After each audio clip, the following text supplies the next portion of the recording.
Re 0, Arc 7, Chapter 21, Zikr Osman.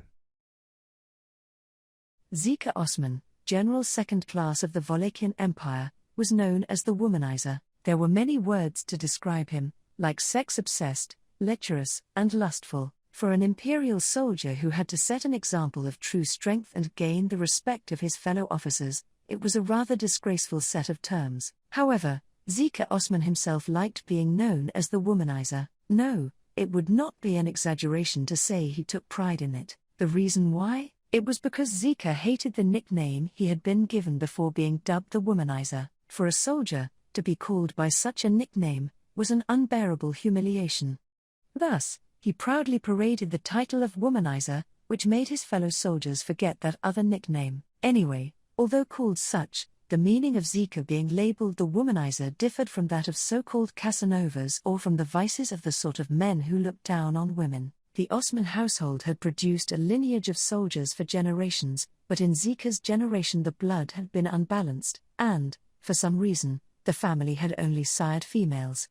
Born and raised in an environment with 4 elder sisters and 6 younger ones, Zikr spent his childhood without even one brother. Growing up surrounded by sisters on all sides, like most people, Zikr was instilled with various preconceived notions relating to women. But what made him different from most people whose illusions about women were lost due to the existence of female family members, he instead sought fantasies and idealized outside women. And then, he parted from his sisters, saddened to let go of their adorable and kind brother, and he started his career as an imperial soldier at a young age, making contact with outside women for the first time, and he cracked. Ever since then, women had been like an ephemeral dream for Zikr Osman, an existence between ideal and reality, a forbidden fruit mixed with love and hate. Having been raised being knocked about by a great number of women in his family, Zikr held a strong desire to treat women kindly, while also being treated kindly by them.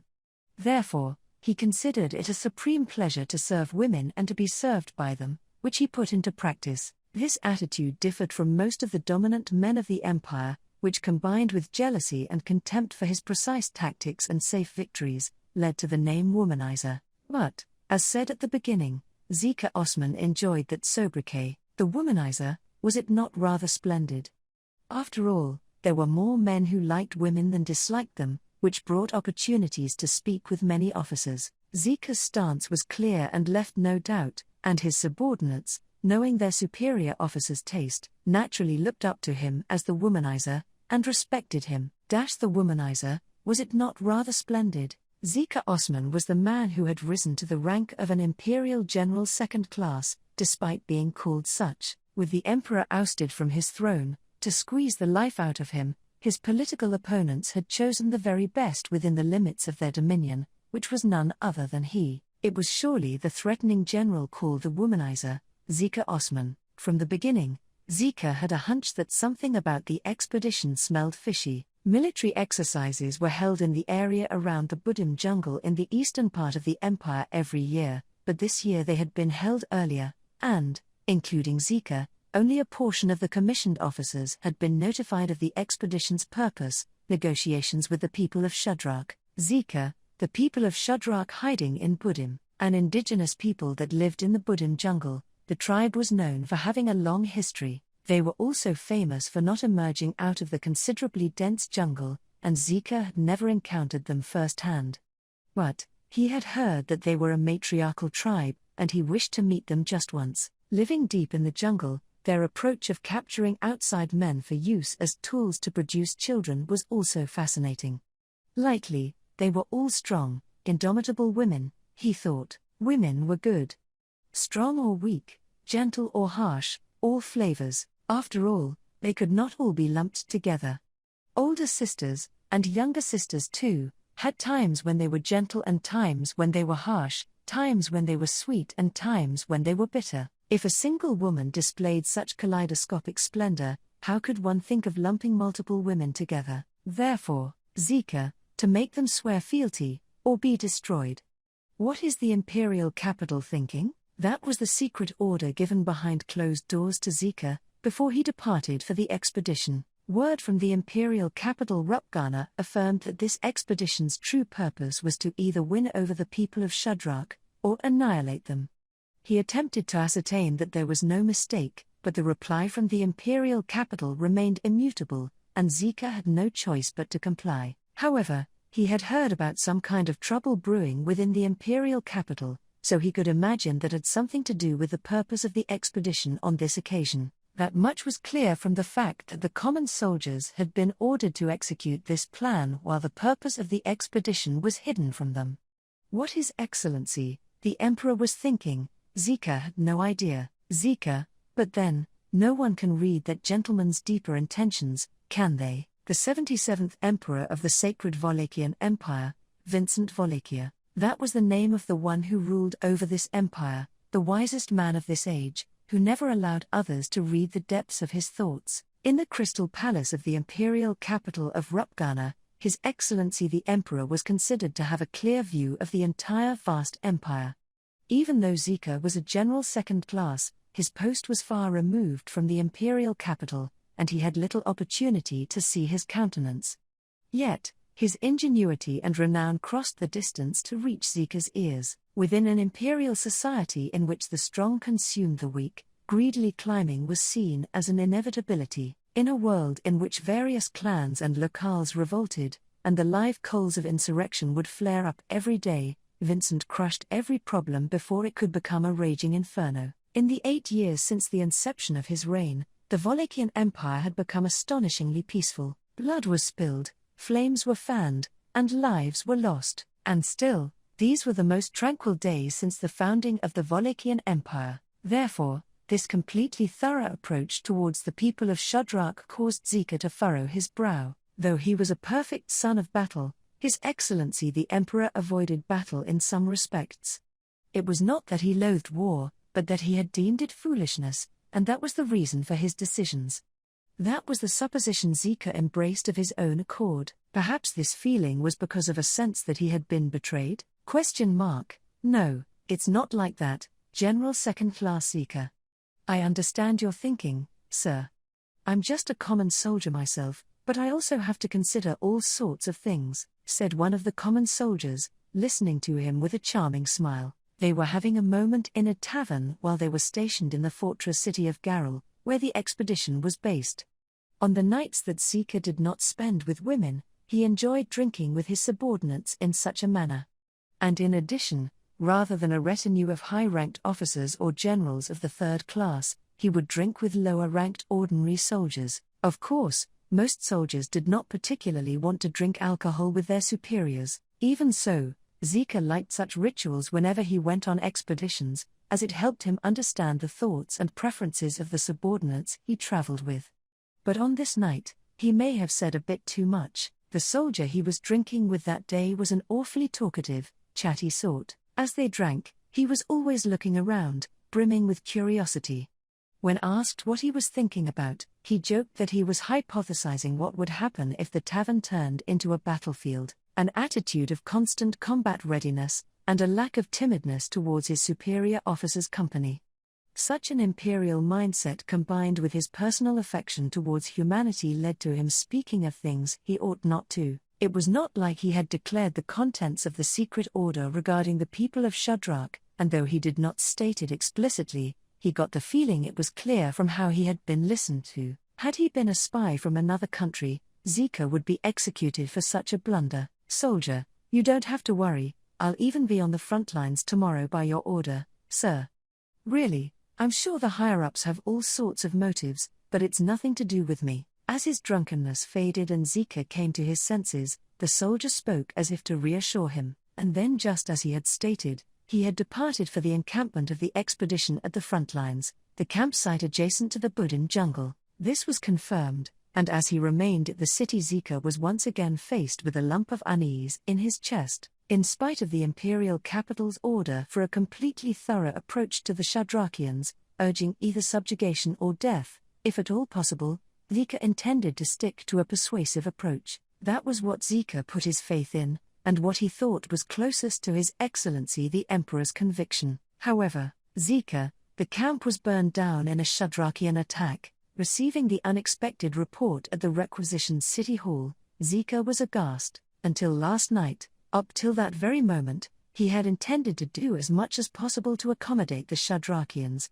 and win over their tribe without a fight. The camp had been set up in order to wall in the western side of the Budim jungle, and when several of those from the people of Shadrak had charged, the imperial soldiers were routed without so much as a counterattack. Those who fled were struck in the back, furthering the extent of the damage, leading to over 100 casualties. Zikr, ridiculous. Whether he was grumbling about his own decisions, the actions of the Shadrachians, or just the reality of it, even Zikr himself did not know. Nevertheless, the amicable plan he had constructed in his head had collapsed, and the only thing that was certain was that the people of Shadrak had become enemies of his own imperial soldiers, no, of His Excellency the Emperor. Zikr, it is a shameful circumstance, but we will wait for reinforcements from the imperial capital, and defeat the Budim jungle insurgents. Once they had received the soldiers who had narrowly escaped the Shadrachians' raid into the city, and the appearance of an expeditionary force was arranged, Zikr came to that decision. There was also the alternative of invading the jungle and fighting the Shadrachians with their present military strength. But the dense forest was those women's domain, and they were quite capable of neutralizing a superficial advantage in numbers. To secure a certain victory, rather than a superficial advantage, an overwhelming advantage was required, and in addition to that, they would abandon lenient approaches like seeking negotiations with elite soldiers for the purpose of annihilation. Zikr, foolishly, they have swatted away the hand extended to them in peace. That being the case, we must act out of loyalty to His Excellency the Emperor, and bring down deadly retribution upon the insurgents without exception. And like that, once he had disciplined himself, the warmth of even the womanizer, of Zikr's Osman's heart, was extinguished. Even if his opponent was the matriarchal tribe of the people of Shadrak, every fragment of that bloodline must be destroyed, so they would not become a concern in the future. For that reason, Zikr, do not be caught off guard preparing to close the main gate. I hear that the people of Shadrak's specialty is their bows, but they cannot pass through the walls of the fortress city. Avoid leaving room for them to break through. He got information from the returned soldiers on the particulars of how the front lines of the camp had been razed by fire, and bearing in mind that the fires had been set by a select few, he shifted to a total defense plan. Based on what was known of the Shadrachians' lifestyle, it was difficult to imagine that the tribe's entirety was numerous, and it did not seem likely that all members of the tribe could fight, children and elderly included. If he supposed that their fighting strength was approximately 100 people at most, in order to compete with the imperial soldiers, they could only take advantage of the dark of night for things like surprise attacks. But even so, a method of preemptive strike would only bear on an opponent whose guard was lowered from a lack of attacks. Zikr, see to it that every hole is filled. Even the walls of the fortress city are not solid. With its long history, I can imagine there being plenty of ways to pass through to the outside without using the gates. Do not overlook any sort of secret passage. On that point, a report for you, sir. Some of the soldiers who returned from the burned camp are already preparing for an outside attack by going around and blocking off secret passages. Zikr, is that right? It is heartening that there are soldiers besides generals who have the guile to anticipate. Once this matter is put to rest, we must start giving promotions again. But for now, sigh. Until reinforcements arrive, our stance will be total defense, right? Hearing Zikr's instructions, his subordinate, a general third class, bowed deeply at the waist. Were these the words of an ordinary general, they would be ridiculed for such a passive approach. In fact, Zikr had formerly been the target of that kind of scornful laughter, but Zikr had already borne a severe blow from the opposing people of Shadrak, and if he were to return to the capital he would not be in a position to escape some form of punishment. With his back already to the wall, there was no reason not to take the very best measures in this situation. His subordinates knew this as well, so they did not sneer at Zikr's stance. And then, Zikr, confined within the fortress city of Garel. Zikr, resuming said operation, raised his eyebrow in irritation at his subordinate's report. In the days spent waiting for reinforcements from the imperial capital to arrive and maintaining the gradually rising tension, The report brought out deep emotions that were exceedingly out of place in Zikr. For as to why that was, subordinate, yes. It seems, in these past few days in the city, a troupe of traveling entertainers have become the topic of conversation. Zikr, traveling entertainers. The report received from the subordinate was quite the carefree and leisurely kind. It was an ill-suited report, considering the tense time of war they were in. However, there was no reason to reprimand the subordinate who had relayed it. In the first place, it was Zikr himself who disliked intentionally forcing onto citizens a lifestyle in which they must acknowledge they were under wartime. Even under normal conditions, discontent would easily build up in cities where troops were stationed. And, depending on the situation, being unable to manage public sentiments would lead to annihilation. That was how far the situation could progress. Under that line of thinking, Zikr purposely did not carry out any action that would strongly restrict the opinions people held, staying vigilant against the threats outside of the city, preventing any infiltration from the people of Shudrak by authorizing his troops to perform thorough searches without exception.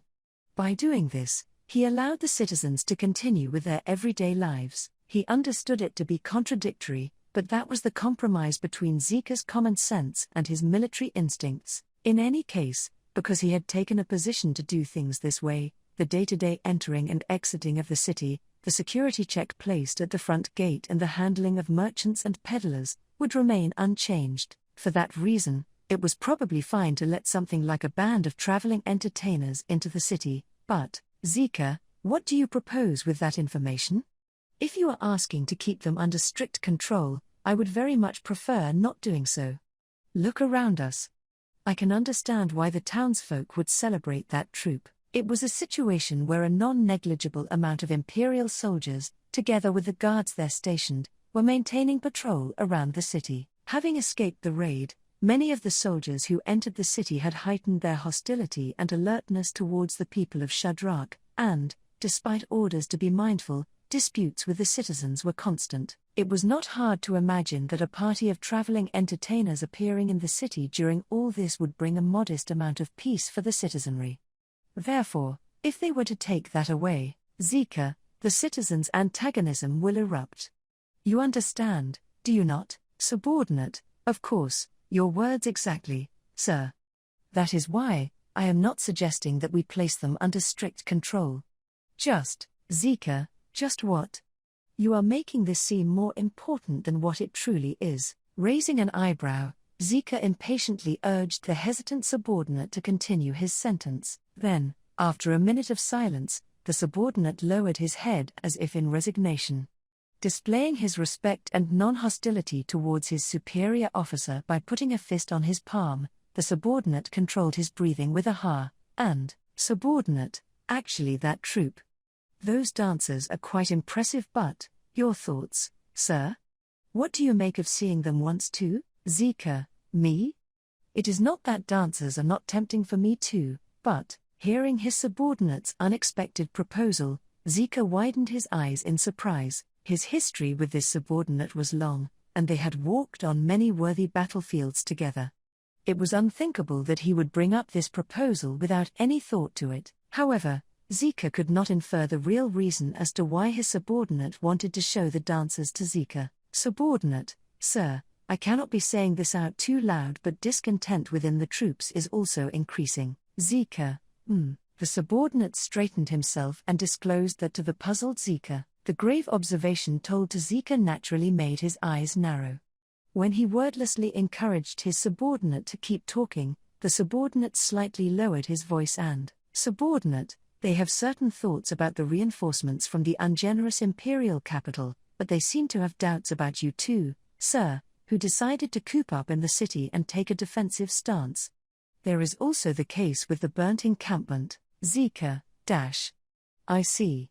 No, that is a natural reaction. Receiving his subordinate's unreserved explanation, Zikr felt something heavy settling at the back of his chest. It was inevitable that the soldiers' discontent and distrust towards Zikr would accumulate and fester.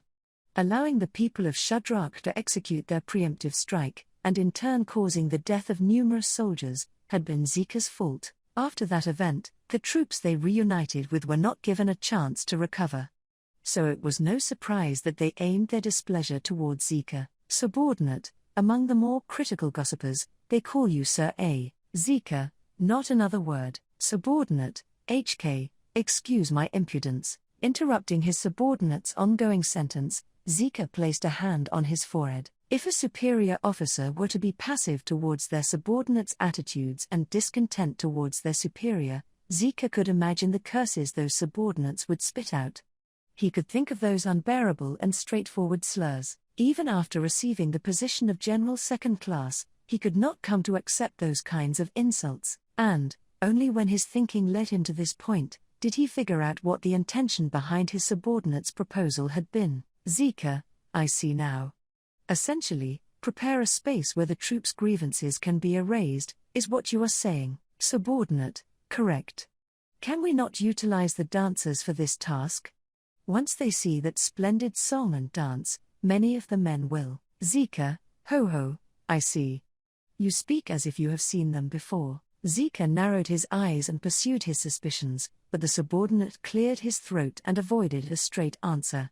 However, his reaction was more than enough evidence that Zikr's hunch was correct. In any case, he was stuck in a position between that of a general and that of a soldier, and so, his place was a difficult one. As he was trying to obtain the method to heal the relationship between the two, to press him further was to quite literally embody the word petty. Additionally, this subordinate had seen these dancers of sorts with his own eyes, and had strongly proposed to use them to great extent. Zikr, I believe those dancers are extremely beautiful. Subordinate, of course. Ahem, no doubt they will suit your eyes, sir.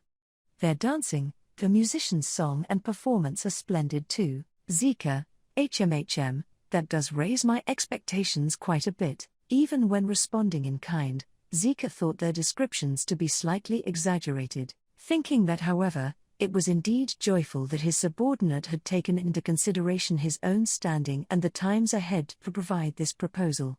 So there was no reason to be stubborn and decline it. Zikr himself, having been hard-pressed and anxiety-ridden, had not invited and played with any ladies over at his bedchamber recently. He could not put the same inconvenience on his troops as well. Zikr, all right, understood. I will allow myself to be smooth-talked by you here.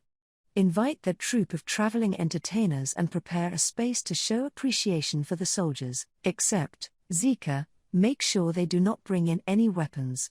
Do not forget to search them. Once approval from Zikr was received, the troops mobilized quickly, almost as if they had been suffering from severe dehydration and starvation. They immediately prepared a space for a banquet on the first floor of the city hall, readied alcohol and food, and gathered women to serve as waitresses. Then, contacting the band of traveling entertainers in question, the troupe was invited to the top floor of the city hall.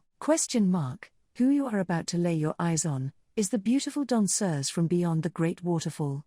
Her silky black hair that drinks up the sun's light, along with her heavenly fair skin that has received the blessing of the spirits, her utmost beauty is comparable to the divine beings, and tonight, she will lavishly perform for you all. After the musician's dramatic introductory speech was delivered, the veil was pulled back slowly with showmanship. A female-only band of traveling entertainers, what the musicians revealed hidden under the drop veil was the dancer that was the hot topic of the city. The appearance of said dancer being revealed, Zikr widened his eyes in surprise. Zikr, exposing her milky skin, the beauty who loosely let her hair flow down her back, her appearance betrayed what had been conveyed by the musician's introductory speech.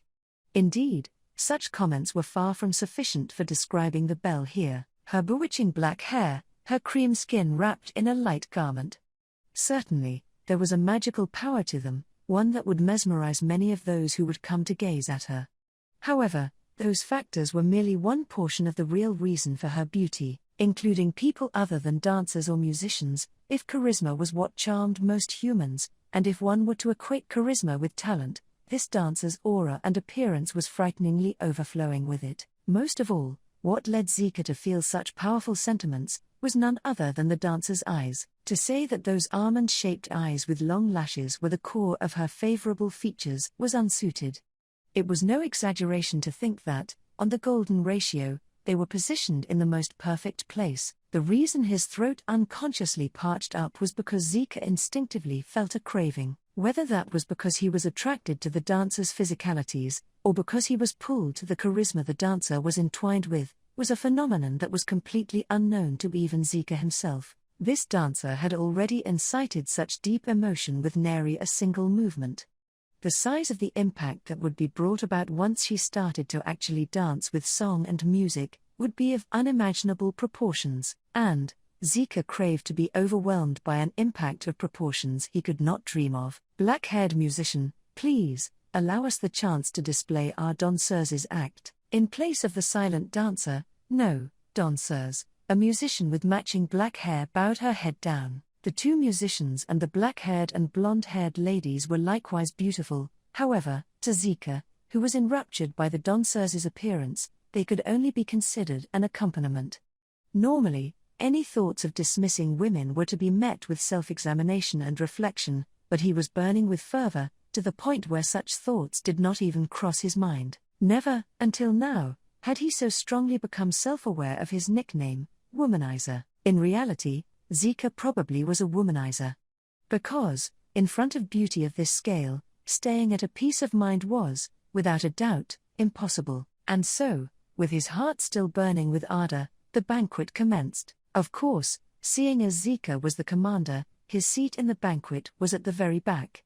The gathered generals, as the rank-and-file soldiers had been excluded, the people of higher rank gathered and started to enjoy their alcohol and food. The number one sight was, however, as expected, the showcase from the band of traveling entertainers. Originally, the objective was to show appreciation for the troops and let them release their dissatisfactions, but Zikr had forgotten the original aim and held his breath for the danseur's turn on stage. Bringing booze to his mouth to quench his thirst, he moistened his tongue, lips and throat.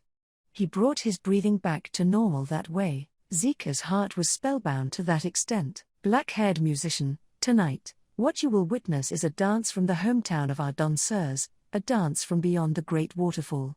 Please, satisfy to your heart's content, the dance from the ends of the end. The voice of a singing musician started and the plucking of strings led to the sounds of gentle music. As an unfamiliar tune started to play, the generals who were conversing noisily bated their breaths with faces of vermilion.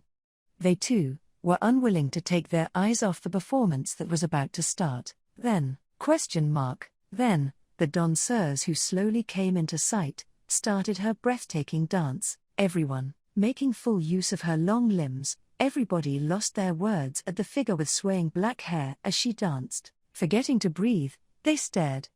This was the very definition of enchanted.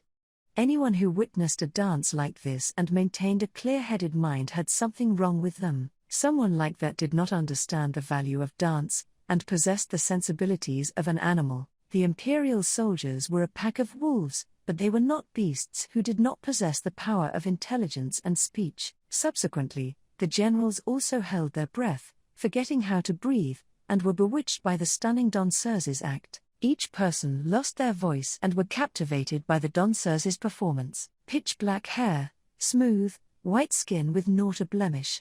An alluring face that would make artists want to cut off their dominant hand for its deep knowledge.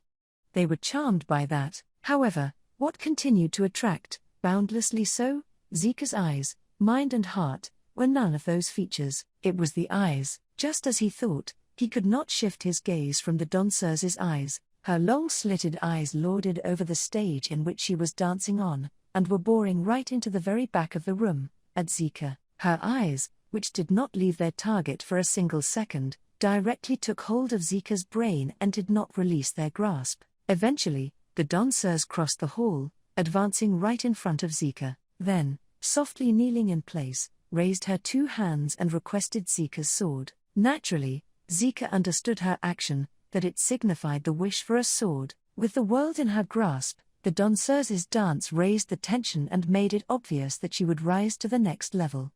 On top of transitioning to a dance utilizing a sword, to a blade ballet, the danseuse wished for a blade. Zikr did not have the option to refuse and not pass the blade over. No one could stop it. The subordinates and generals, no one could deliberately obstruct this act. This was something that was to happen no matter what.